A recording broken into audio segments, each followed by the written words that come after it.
Mukhang nagalit si Kawhi Leonard, pinagdadadakdakan ng Wizards. Nagbabalik naman na si Paul George para sa Clippers.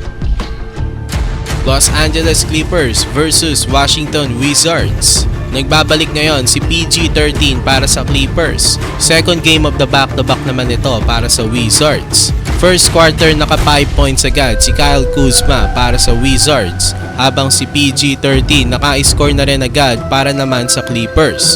Maganda nga ang simula nila Kuzma at PG-13, meron silang tig 11 points dito sa first quarter.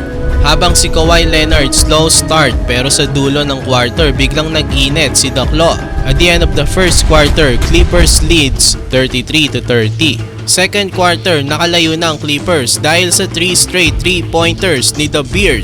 Umabante na nga sila ng 11 points, 48-37. Napa-timeout na rin ang Wizards. Off the timeout, mainit pa rin si Harden. Nakatres na naman nga siya, this time from the corner spot. Habang sa Wizards, naka-end-one play naman si Kuzma matapos i-posterize si Daniel Theis. Kaya lang James Harden nakatres na naman ulit. Mainit talaga si The Beard. Bago pa matapos ang first half, may pabaon pang slam dunk si Kawhi Leonard. Dinakdakan niya si Kyle Kuzma sa fast break. At the half, naka 79 points ang Clippers against sa 64 points lamang ng Wizards. Kyle Kuzma may 26 points naman na dito sa first half. Third quarter, tinambakan na ng Clippers ang Wizards. Showtime na rin ng Clippers, Terrence Mann slam dunk. Tapos nakadakdak na naman si Daklo, Kawhi Leonard.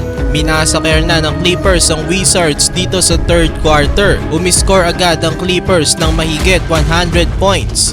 Fourth quarter, pinrotektahan na ng Clippers ang kanilang kalamangan. Naglaro pa rin si PG-13 sa simula ng fourth para talaga i-secure na ang panalo na ito. Hindi na nga nakabalik ang Wizards at in the end nanalo na naman ulit ang LA Clippers. Monster game by James Harden, 28 points, 6 out of 9 from beyond the arc. Kawhi Leonard 27 points naman at PG-13 may 22 points.